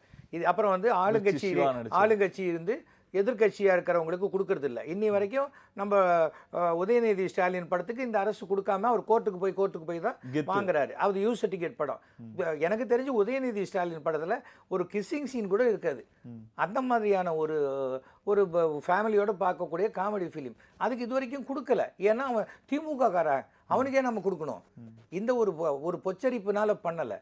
அப்போ என்ன பண்ணணும், சர்டிஃபிகேட் படத்துக்கு நான் கொடுக்குறேன்னு சொல்லணும். அப்போ இதே தானே திருப்பியும் மானியம் கொடுக்கறதுக்கு ஒரு கமிட்டி போட்டாலே அங்கே ஏதோ ஊழல் இருக்கு. இவ்வளோ ஊழல் இருக்கு, டிரான்ஸ்பரண்டாக போங்க. சரி, இருக்கட்டும். அதில் குறிப்பிட்டு சொன்னால் இப்போ பிஜேபி நிறைய பேர் வந்து கமல் வந்து அரசியலுக்கு வருவதை விரும்புகிறார்கள். ஒரு பக்கம் இப்போ புதுச்சேரியினுடைய துணைநிலை ஆளுநர் வந்து கிரண்பேடி அவர்கள் வந்து வரவேற்கிறாங்க. திரு பொன் ராதாகிருஷ்ணன் அவர்கள் வந்து ஆர்கே நகர் தொகுதியில் கமல்ஹாசன் நாங்கள் வந்து போட்டிடுறது இல்லை அப்படின்னு ஒரு கருத்தை வந்து தெரிவிக்கிறாரு. நீங்க வந்து விரும்புறீங்க. அப்போ ஒட்டுமொத்தமாக ஆர்கே நகர் பற்றிலாம் நான் பேசலைங்க. நீங்க பேசல. பொன் ராதாகிருஷ்ணன் பெரிய லெவல், அவர் ஆர்கே நகர். சரி, இப்போ கமல் வந்து அரசியலுக்கு வந்தால் இருக்கின்ற ஊழல் எல்லாம் ஒழிந்து விடுமா? கமல் என்ன நோக்கத்தோடு இருக்கணும். அவர் வெறும் ஊழலை மட்டும் ஒழிக்கலைன்னா அவருக்கு ஒரு ஜிப்பாவையும் பைஜாமை கொடுத்து அண்ணா ஹசாரே மாதிரி ஆக்கிடுவாங்க. அண்ணா ஹசாரே அப்படி எப்படி வந்தவர் இப்போ எப்படி இருந்தனா இப்படி ஆகிட்டேன்னு இருக்காரு, அது மாதிரி ஆகிடக்கூடாது. அதை தாண்டி எல்லா விதத்துலையும் ஃபோக்கஸ் வேணும். கமலுக்கு ஒரு தார்மீக கோபம் உள்ளவர். எனக்கு கமலை தெரியும், அதனால் சொல்கிறேன். கமல் வர்றது வந்து தப்பு கிடையாது. ஆனால் நான் வந்து கமலுக்காக யோசிக்கிறதுக்கு நான் ஒன்றும் கமல் பிஏ கிடையாது, வேற எதுவும் கமல் யோசிக்கிறது கமல் சொல்லணும். சரி இல்லையா, நான் எப்படி சொல்ல முடியும் எல்லாத்துக்கும் கமல்? சரி, இங்கே தமிழகத்தில் தொடர்ச்சியாக வந்து பல அரசியல் கட்சி தலைவர்களும் வைக்கின்ற ஒரு குற்றச்சாட்டு என்ன அப்படின்னா, அதிமுக வந்து பிஜேபியினுடைய பினாமியா இருக்கு அப்படின்னு சொல்லப்படுகிறது. ஏன்னா ஒவ்வொரு அமைச்சர்கள் எல்லா ஆதார் கார்டு அப்புறம் பேன் கார்டு எடுத்துட்டா யார் பினாமி யார் இல்லைன்னு தெரிஞ்சிடும் இன்னும் கொஞ்ச நாள்ல எல்லாம் இருக்கட்டும். ஆனா அதே சமயத்துல தொடர்ந்து இங்க ரைடு வந்து நடத்தப்படுகிறது, அதற்கான முடிவு வந்து எடுக்கப்படுறதில்ல. இங்க வந்து அமைச்சர்கள் வந்து மிரட்டப்படுகிறார்கள், இங்க வந்து ஆட்டுவிக்கப்படுகிறார்கள் அப்படின்னு தொடர்ச்சியா பிஜேபி மேல பல குற்றச்சாட்டு இருக்கு. யார் சொல்றாங்க? இங்க இருக்க அதிமுகவுல இருந்தே சொல்றாங்க, செய்தி தொடர்பாளர்கள்லாம் சொல்றாங்க. என்ன இப்ப ஏன் அப்படின்னா ஓடி போய் வந்து குடியரசுத் தலைவர் தேர்தலுக்கு 3 பேரும் வந்து விழுந்தடிச்சு ஓடி போய் வந்து ஆதரவு கொடுக்குறாங்க அப்படின்னு சொல்றாங்க. திமுகவினுடைய செயல் தலைவர் வந்து பிஜேபி வந்து இங்க வந்து ஆட்சி வந்து அதிமுகவோட ஆட்சி வந்து ஆட்டுவிக்குது அப்படின்னு சொல்றாங்க. கொடுக்க மாட்டேன்னு சொல்ல வேண்டியதானே சொல்றாங்க. ஏன்னா நாங்க அவ்வளவு நல்ல கேண்டிடேட்டை போட்டிருக்கோம், ஓடி வந்து சொல்றாங்க, அவ்வளவுதான். இல்ல அப்படின்னு அது பாக்குறதா, அப்படிதான் பார்க்கணும். இல்ல அதிமுகவை வேறு ஏதோ ஒரு வகையில வந்து இங்க மிரட்டுகிறார்கள் அப்படின்னு பாக்குறது. ரோட்ல போயிட்டே இருக்கும் சார், போலீஸ் அப்படின்னு கத்தினா தர 4 பேர் ஓடினா திருடன் தான் ஓடுவான், பாக்கி எல்லா பப்ளிக்கும் ஓட மாட்டாங்க இல்லையா? ஓடுறவன் திருடனா வேணா இருக்கலாமே தவிர போலீஸ் ஏன் குறை சொல்றீங்க? சரி, அது ஒரு பக்கம் இருக்கட்டும். ஆனா இங்க அமைச்சர் பொன் ராதாகிருஷ்ணன் அவர்கள் அதிமுக மட்டுமல்ல திமுகவை நாங்க அரசியல் ரீதியாக வந்து எதிர்ப்போம் அப்படின்னு வந்து சொல்றாங்க. ஆமாங்க. இப்ப திமுகவுக்கும் பிஜேபிக்கும் என்னதான் பஞ்சாயத்து நடந்துட்டு இருக்கு? ஒரு பஞ்சாயத்து இல்லைங்க. எங்களுக்கு வந்து எங்க கொள்கை ரீதிக்கு எங்கள் கொள்கைகளுக்கு ஒத்து வராதவர்களை நாங்கள் எதிர்க்கிறோம், அவ்வளவுதானே அவர் சொல்றாரு. என்ன கொள்கை? கொள்கை வந்து சார், இப்போ எங்களுக்கு கடவுள் நம்பிக்கையே கிடையாது, எங்களோட இது வந்து நாங்க கேள்வி கேட்டீங்க, நான் பதில் சொல்றேன். அது நாங்க வந்து மதசார்பின்மை. ஆனா எங்க மதசார்பின்மையில் எப்படின்னா முஸ்லீம் முன்னேற்ற கூட்டணியை கூட வச்சுப்பேன் அப்படின்னா எப்படி மதசார்பின்மை? ஒரு மதத்தின் பெயராலேயே ஒரு கட்சியை வச்சுக்கிட்டு அவங்கள கூட்டணியை வச்சுக்கிட்டு நீ என்ன மதசார்பின்மை பேச முடியும்? அப்போ இந்து முன்னணியும் சேர்த்து கூட்டணியில் வச்சுக்காங்க. இல்ல அவங்க இல்ல அது இல்ல சார், அதுதான் நான் சொல்றேன். இந்த 40-50 ஆண்டு காலமாக இந்துக்களை எதிர்ப்பது மட்டுமே மதசார்பின்மை என்ற போலியான ஒரு வாதம் மனசுல ஆழத்தனமா பதிஞ்சிச்சு. அதை எதிர்த்து கேட்கும்போது அதை தாங்க முடியல. இல்ல எந்த விஷயத்துல அப்படி சொல்றீங்க? எல்லா விஷயத்திலயும் தான். இல்ல எங்க இப்போ கோவில்கள் இருக்கு அரசு உடைமை, ஏன் சர்ச்சு மசூதி அரசு உடைமை ஆகல? எதுக்காக அங்க போடல யாரையும்? ஏன் எங்களுக்கு கோவிலை பாத்துக்கிறதுக்கு அங்க கிட்ட ஆள் இல்லையா? சரி, அப்புறம் கோயில் இருக்கிற சிலையை திருடுறதுக்கு நினைச்சா அந்த இது காணாது போயிடும், லிங்கம் திடீர்னு நினைச்சா வரும். தேரை இழுத்துட்டு போனா எம்எல்ஏ தேரை இழுத்துட்டு வீட்டுக்கு எடுத்துட்டு போற மாதிரி என்ன இருக்கு? என்ன சர்ச்ல இருந்து இது வரைக்கும் ஏதாவது காணாம போயிருக்கா? இது கோயில இருக்கக்கூடிய 50 சிலைகளை காணல, மரகத எத்தனையோ விஷயங்கள் காணாம போயிருக்கு. இன்னைக்கு சொல்றாங்க சார், இன்னைக்கு கார்த்தால நியூஸ் பேப்பர்ல பார்க்கல, இன்னைக்கு கார்த்தால பாருங்க, கார்பரேஷன் ஆஃப் சென்னை இன்னைக்கு கார்த்தால இது பாட்டிருக்காங்க, வடிவுடையம்மன் கோவில் நிலத்தை கண்டுபிடிக்க முடியாமல் திரும்பி சென்ற அதிகாரிகள், திருவெற்றியூரில் ஆக்கிரமிக்கப்பட்ட நிலம். அப்போ இது என்ன, ஒவ்வொரு தடவையும் பார்த்தீங்கன்னா இதுல பாருங்க, இது ஒருத்து கோவில் தரப்புல சொல்லும்போது சொல்றாங்க 1980 ஆண்டுக்கு பிறகு டவுன் சர்வே என்ன மாத்துறாங்க, மாத்தும் போது யாருக்கெல்லாம் ஊழல் பண்ணணுமோ அந்த நம்பர் எடுக்கிறது, மாத்தி கொடுக்கறது பண்றாங்க. கார்பரேஷன் சார், ஊழலும் குப்பத்தொட்டியும் போலதான் கார்பரேஷன்ங்கிறது பல இடத்துல சொல்லியிருக்காங்க. ஊழல் இல்லைன்னு எப்படி சொல்ல முடியும்? சரி, இருக்கட்டும். அப்புறம் அந்த ஊழலுடைய இடத்துல தானே அந்த கவர்மெண்ட் இருக்கு. எந்த கவர்மெண்ட்? தமிழக அரசு, அதிமுக அரசு. ஆமா, இப்ப கார்பரேஷன் என்ன திமுக அரசுலயா இருக்கு? அப்ப அதிமுக அரசு தான் இங்க ஊழல் செய்கிறது அப்படிங்கிறது அரசாக இருக்கும்போது ஊழல் செய்யறாங்க. இப்ப அதிமுக 2வது தடவை வந்திருக்கு, இப்ப ஊழல் செய்யறாங்கன்னு சொல்றோம். நாங்க 1932 யாரும் ஊழல் பண்றாங்கன்னு யாரும் பேசலையே, இப்ப யார் பண்றாங்களோ அப்ப பேசுறோம், அவ்வளவுதான். அதுக்கு என்ன பதில் சொல்லுவாங்க?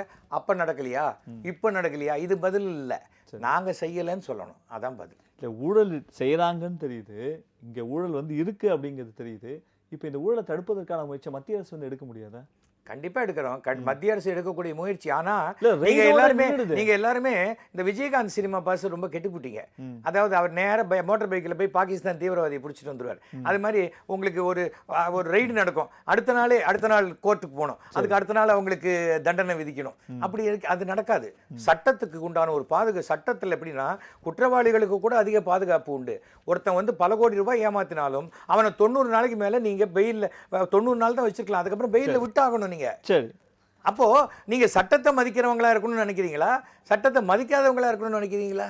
சரி, இருக்கட்டும். இங்க அதிமுக அம்மானியினுடைய பொதுச் செயலாளர் அவர்களுக்கு வந்து சிறையில பல சலுகைகள் வந்து கொடுத்துட்டு இருக்காங்க அப்படின்னு ஒரு காவல்துறை அதிகாரி கம்ப்ளைண்ட் பண்றாங்க. ஏங்க இதெல்லாம் எல்லா இடத்துலயுமே வாட்ஸ்அப் எல்லாம் வருது. ஆமா, இத பத்தி என்ன? நல்ல சுடிதார் போட்டிருந்தாங்க, நல்லா இருக்கு, அவங்க நல்ல காஸ்ட்லி சுடிதார் போட்டிருந்தாங்க.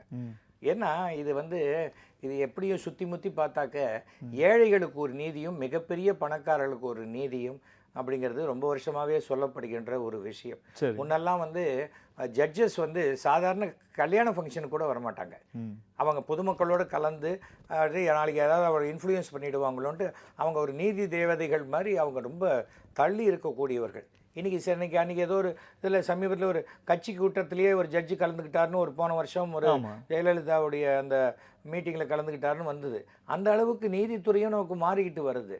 ஸோ பணம் தான் பிரதானம்னு வந்துடுச்சு. இப்போ முன்னெல்லாம் எப்படின்னா ஒழுக்கம்தான் பிரதானம்னு இருந்தது. இந்த ஒரு 20 ஆண்டுகளில் பணமே எல்லாம் அப்படின்னு வந்துடுச்சு. காரணம் என்னன்னு சொன்னால் ஆடம்பரமெல்லாம் நமக்கு அவசியமாக தெரிய ஆரம்பிச்சிருச்சு. அவன் 2 பொண்டாட்டி வச்சுருக்கானே, அவன் 3 ஸ்கூட்டர் வச்சுருக்கானே, அவன் 4 செட்டப் வச்சுருக்கானே. ஒரு அப்படி தான் ஒரு இடத்துல ஒரு சில இடத்துல ஒரு அரசியல் கூட்டத்தில் ஒரு இடத்துல நைட்டு முடிச்சுட்டு பேசிக்கிட்டு இருக்காங்களாம். அப்போ ஒருத்தர் வந்தாராம், ஐயா எல்லாம் சும்மா பேசிட்டுறீங்களே, சூப்பு கீப்பு சாப்பிட்லாமே அப்படின்னாராம். அதுக்கு அவர் சொன்னாராம், எல்லாருக்கும் கீப்பு இருக்குது, நீ சூப்பு மட்டும் கொண்டாடினாராம். இது என்னென்ன அடிப்படையாக வெளிநாடுகளில் வந்து தலைவனும் ஒழுக்கமாக இருக்க வேண்டும். மக்கள் எப்படி வேணா இருந்துட்டு போட்டோம், ஆனால் தலைவன் நேர்மையாகவும் தனி மனித வாழ்க்கையில் ஒழுக்கமாகவும் இருக்கணுமா. ஆனால் நம்ம தமிழ்நாட்டில் இந்தியாவில் பொதுவாக என்னன்னா தலைவன் எப்படி வேணா ஒழுக்கம் இல்லாமல் இருக்கணும், ஆனால் அந்த தலைவன் சொல்ற தொண்டர்கள் தான் ஒழுக்கமாக இருக்கணும்னு சொல்லுவாங்க. அதான் அடிப்படையான வித்தியாசம் இங்கே. சரி, இங்கே தமிழகத்திற்கு எதிராக பிஜேபி வந்து பல விஷயங்களை நடந்து கொள்கிறது அப்படின்னு ஒரு குற்றச்சாட்டு. உதாரணத்துக்கு நீட் தேர்வு, இந்தி திணிப்பு, ஹைட்ரோ கார்பன், கதிராமங்கலம் பிரச்சனை அப்படின்னு தொடர்ச்சியா தமிழகத்திற்கு எதிராக சில விஷயங்களை மத்திய அரசு செய்கிறது அப்படின்னு தொடர்ச்சியா. இது தவறான புரிதல் சார். தமிழகத்துக்கு எதிராகங்கிறத விட அதிகாரிகளோ சம்பந்தப்பட்டவர்களோ அதை சரியாக புரிய வைக்கலைங்கிறது தான். இப்போ என்னன்னா அந்த இடத்துல ஒரு குப்பை மேடை எடுக்கணும், போய் அதிகாரிகள்லாம் போங்க அப்படின்னோன்னு என்ன பண்ணுவாங்க, யாருக்கும் தெரியாத 2 எழுத்துல போட்டு அவங்க ஆளுங்களையே 10 பேர் வச்சுக்கிட்டு வெட்ட செயலில் வச்சுட்டு ஆமாயா எடுக்கணுயான்னொன்னே உடனே அதை எடுக்கணும்னு எழுதி கொடுத்துட்டு வந்துடுவாங்க. அதை உண்மையாகவே மக்கள்கிட்ட கருத்து கேட்கும் பொழுது இந்த குப்பை தொட்டி இருக்கிறதுனால என்ன நன்மை, இதனால என்ன பிரச்சனை வராது, அதை சரியா தெளிவுபடுத்தணும். அது மிஸ். இருங்க ஒரு நிமிஷம். தமிழ்நாடு அரசு சரி ஏங்க கிணறு வெட்ட பணம் கொடுத்தேன் பதுதான் துக்ளக் சொன்னாராம். பணம் கொடுத்தால் போதுமா அப்படின்னாரா. அப்போ நானே போய் கிணறையும் வெட்டி விட வேண்டுமானா எல்லாத்துக்கும் மோடி அவர்களே மெட்ராஸுக்கு வந்து பேசிகிட்டு இருக்க முடியுமா? நான் என்ன சொல்கிறேன், நீட் தேர்வுக்கு தமிழக மாணவர்களை தயார்படுத்தாதது யார் குற்றம்? ஏன் அது சிபிஎஸ்சி மாணவன் தான் புத்தியா? எல்லாருக்கும் புத்தி இருக்குல்ல. ஸ்டேட் கவர்மெண்ட்டில் வந்து அது கிட்டத்தட்ட 99% வாங்குற மாணவன் இல்லையா? அந்த மாணவனுக்கு தகுதியான படிப்பை சொல்லிக் கொடுக்க தவறது யாரு? தமிழக அரசு. ஏன் அவங்க பாடத்திட்டம் மாட்ட மாட்டாங்களா? நீட் தேர்வு மட்டும்தான் வந்து ஒரு மாணவன் இல்ல இப்படி பல விஷயம். இங்க என்ன தெரியுமா, முதல் 2 வருஷம் போட்ட பணத்தை எடுக்கணும், அடுத்த 2 வருஷம் மறுபடியும் பணம் போடுறதுக்கு சம்பாதிக்கணும். இப்படியே தான் அரசு நடந்து கொண்டிருக்கிறது. இதுதான் பிரச்சனை. மக்களுடைய இதில் இது பாருங்க, நேற்றுக்கு போட்டிருக்காங்க கிட்டத்தட்ட 30,000 டன்னோ 3,000 டன் பழைய புக்கு அப்படியே போயிடுச்சு. இப்போ இதில் நம்ம ஸ்கூல் புக்ஸ் அதை விட என்ன வேலை? ஒழுங்கா படிப்பை கொடுக்கணும். ஆரம்பத்திலேருந்து சொல்றோம் சார், கல்வி கொடுக்க வேண்டிய அரசாங்கம் சாராயம் விற்குது. நிகழ்ச்சியுடைய ஆரம்பத்துல அமைச்சர் செங்கோட்டையன் அவர்கள் வந்து சிறப்பாக செயல்படுகிறார் அப்படின்னு சொன்னாங்க. இப்ப திருப்பி தமிழக அரசு ஒழுங்கா படிக்க கொடுக்கலன்னு சொல்றீங்க. இது வந்து பாலிசி மேட்டர் சார். செங்கோட்டையன் இப்பதான் சார் ஒரு 6 மாசமா வந்திருக்காரு. அதனால ஒரு 10 வருஷமா நடந்தது செங்கோட்டையன் நீங்க சொல்லுவீங்களா? நீங்க வந்து சிந்து முடிய பாக்குறீங்க. நான் சொல்றது செங்கோட்டையன் தப்பு பண்ணா செங்கோட்டையன் அவர்கள் தப்பு பண்ணான்னு சொல்ல போறோம். அப்ப தமிழகத்துல எந்த இடத்துலயுமே எந்த விஷயத்துக்காகவும் பிஜேபி அரசு கிடையாது. பிஜேபி செயல்படல. ஆமா, எல்லா எத்தனை ஸ்டேட் இருக்கோ அவங்க எல்லா ஸ்டேட்டுக்கும் ஒத்து போற ஒண்ணு தமிழ்நாடு மாத்திரம் ஒத்து போக மாட்டேன்னா அது திமிர்த்தனம் தான். அதோடைய உண்மையான விஷயத்தை புரிஞ்சுக்கலன்னு அர்த்தம். சரி, உங்ககிட்ட இன்னொரு கேள்வி. இந்துத்துவாங்கிறது என்ன? ஒரு வாழ்க்கை முறை, அவ்வளவுதான். காலையில் எழுந்துரு, பல்லு விளக்கு, சாமி கும்பிடு, பெரியவங்களுக்கு மரியாதை கொடு, அவ்வளவுதான் இந்துத்துவா. வேற என்ன? இல்ல இதை கடைபிடிக்கிறவன் தான் வந்து இங்க இந்தியாவில் இருக்கணும் அப்படிங்கிற. அதெல்லாம் முட்டாள்தனமான விஷயம் சார். இந்தியா என்பது இந்தியாவில் பிறந்த எல்லாரும் இந்தியர்கள் தான், தமிழ்நாட்டில் பிறந்த எல்லாரும் தமிழர்கள் தான். இந்த கொள்கையை தான் பிஜேபி வந்து கிடையாது. பிஜேபி என்னைக்குமே சொல்றது கிடையாது. யாராவது 1-2 பேர் ஆர்வ கோளாறுகள் பேசலாமே தவிர எல்லாருமே அப்படி பேச மாட்டாங்க. அப்படி பேசுறது பிஜேபியோட கொள்கையே கிடையாது. பசு பாதுகாவலர்கள் அப்படிங்கிற அடிப்படையில அந்த பசுவை வந்து கொண்டு போனாங்க அப்படின்னு சொல்லிட்டு 28 பேர் வந்து கொல்லப்பட்டிருக்கிறார்கள் இந்த 3 ஆண்டுகள்ல. அதை வந்து மிக கடுமையாக நம்முடைய பாரத பிரதமரே விமர்சிச்சிருக்கார்.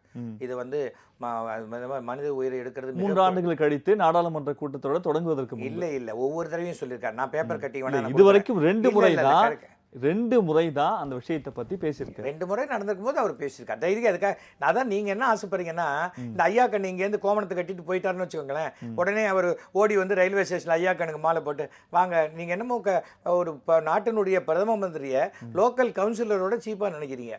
லோக்கல் கவுன்சிலர் 3 செல்போனை வச்சுக்கிட்டு ஒருத்தன் அல்லகை பேசுவான், அண்ணன் தூங்குறாருங்கம்மா, அவனை ஒன்றும் கேட்க மாட்டீங்க நீங்க.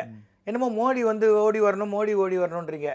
எல்லாத்துக்கும் அதை ஒப்பிட்டு பார்க்க வேண்டிய ஜிஎஸ்டி குஜராத் உங்க ஆபீஸ் உங்க சேனல் நான் நேரடியா வந்து உங்க எம்டியை பார்த்துட முடியுமா? வாசல்ல ஒரு செக்கிங், அங்க செக்கிங், எதுக்காக சார்? எங்கிட்ட சொல்லுங்க சார், நீங்க சொல்லுங்க. அதெல்லாம் 3rd ஃப்ளோர்லாம் போக முடியாது சார், நீங்க மேட்டர் சொல்லுங்க. நீங்க இவ்வளோண்டு ஒரு ஆர்கனைசேஷனுக்கு இவ்வளவு கேட்குறீங்களே, ஒரு நாட்டினுடைய பிரதமர் எவ்வளவு பெரிய பாதுகாப்புல இருக்காரு, அவர் ரோடுக்கு வரணும்னு நினைக்கிறீங்களே? இல்ல அவரை பத்தி சொல்லல, ஆனா பல முரணான தகவல் வந்து எப்பயுமே வந்து தொடர்ச்சியா இருக்குல்ல. ஜிஎஸ்டி இம்ப்ளிமெண்ட் பண்ணா குஜராத்துக்கு 14,000 கோடி ரூபாய் இழப்பு ஏற்படும் சொன்னது வந்து எப்போ? ஜிஎஸ்டியை வலுக்கட்டாயமா வந்து திணிச்சது வந்து எப்போ? சார், ஜிஎஸ்டி என்பது மிக நியாயமான ஒரு விஷயம். அதை நியாயமா செய்யணும், புரியுதா? இப்போ இந்த ஒரு மாசம் இந்த தில்லுமுள்ளெல்லாம் பண்ணலாம். ஏற்கனவே போட்ட எம்ஆர்பிக்கு மேலேயே ஜிஎஸ்டி போட்டு மறுபடியும் மக்களை சோதிக்கலாம். ஆனால் எல்லாரும் மாட்டுவாங்க. எப்படின்னா இட் இஸ் எ செயின். அது இன்னும் நிறைய பேருக்கு புரியல. எங்க மாட்டுவாங்க? புரிய வைக்கிறதுக்கான முயற்சி, புரிய வைக்கிறதுக்கு தான் இன்கம் டாக்ஸ் இருக்கு, ரெய்டு வரும், எல்லா பிரச்சனையிலையும் மாட்டுவாங்க. ஏன்னா நீங்க நல்லா தெரிஞ்சுக்கணும், அதாவது இந்தியாவில் 1.25% மக்கள் தான் வரி கட்டுறாங்க. இன்னைக்கு சாதாரணமா ஒரு கடையை ஒரு தெரு பிளாட்ஃபாரத்தில் 10 அடிக்கு 6 அடி 60 சதுர அடி பிளாட்ஃபாரத்தில் ஒரு கடை போட்டு ஒரு கறியா வைக்கிற ஒரு ஆள் இருக்காரு வச்சுக்கோங்க. அவர் ஒரு நாளைக்கு 5,000 ரூபாய்க்கு விற்கிறார். ஏன்னா இன்னைக்கு ரொம்ப பணக்காரன் வாங்கக்கூடிய அளவுக்கு தக்காளி ஆயிடுச்சு. அப்போ ஒரு மாசத்துக்கு 1.5 லட்சம் ரூபாய். உடனே விலைவாசி கேள்வி கேட்க வேண்டியது. அதைத்தான் சொல்றேன், 1.5 லட்சம் ரூபாய் ஆச்சு. 1.5 லட்சம் ரூபாய் வருஷத்துக்கு அதுல 50,000 ரூபாய் போச்சுன்னு வச்சுட்டாங்க. ஒரு 12 லட்சம் ரூபாய். அப்ப 12 லட்சம் ரூபாய் சம்பாதிக்க ஒரு வரி கட்டக்கூடாதா? நீங்க என்ன நினைக்கிறீங்க? யார் ஏழை? பல்சர் பைக் எல்லாம் வச்சிருக்கிறவங்க ஏழையா? 12 லட்சம் ரூபாயும் ப்ராஃபிட்டா? 5,000 ரூபாய் அதுக்குதான் எவ்வளவு முதல் போறாரு. அதுக்குதான் 1.5 லட்சம் ரூபாய் 50,000 ரூபாய் கழிக்கிறோம். சரி, அதெல்லாம் அது கழிச்சு தான் உங்ககிட்ட சொன்னேன். ஒண்ணுமே தெரியாத நான் சொல்லலை, வாய் வார்த்தையா சொல்லும்போது தான் நான் உங்களுக்கு கிராஃப், நீங்க சுருக்கமா வேற சொல்றீங்க, அப்புறம் குறுக்கு கேள்வி. சரி, அப்ப எல்லாருமே வந்து இப்போ 1.5% வரி 15-20% கட்டும்போது எல்லாமே சரியா வரும். சரி, இந்த நிகழ்ச்சி முழுவதும் வந்து நிறைய விஷயங்கள் சுவாரஸ்யமா கமலை பத்தி, கமல் வந்து உங்களுடைய ஆரம்ப கட்டத்தில் வந்து எப்படி பழக்கம் அப்படிங்கிறதுல ஆரம்பிச்சு நிறைய விஷயத்தை அரசியலுக்கு வந்தால் எப்படி இருக்கும், என்ன மாதிரியான மாற்றங்கள் தமிழகத்தில் இருக்கும் அப்படிங்கிறதுலேருந்து பிஜேபியினுடைய கொள்கைகள், அதிமுகவினுடைய அரசு பற்றி விமர்சனம் அப்படின்னு பல கருத்துக்களை இந்த நிகழ்ச்சி மூலமாக சொல்லியிருக்கீங்க. உங்களுக்கு எங்கள் நிலையத்தின் சார்பாக நன்றி. வணக்கம் நேயர்களே, இத்துடன் இன்றைய வாய்மையின் வாதம் நிகழ்ச்சி நிறைவு பெறுகிறது. மீண்டும் அடுத்த நிகழ்ச்சியில் சந்திப்போம் நேயர்களே. நன்றி.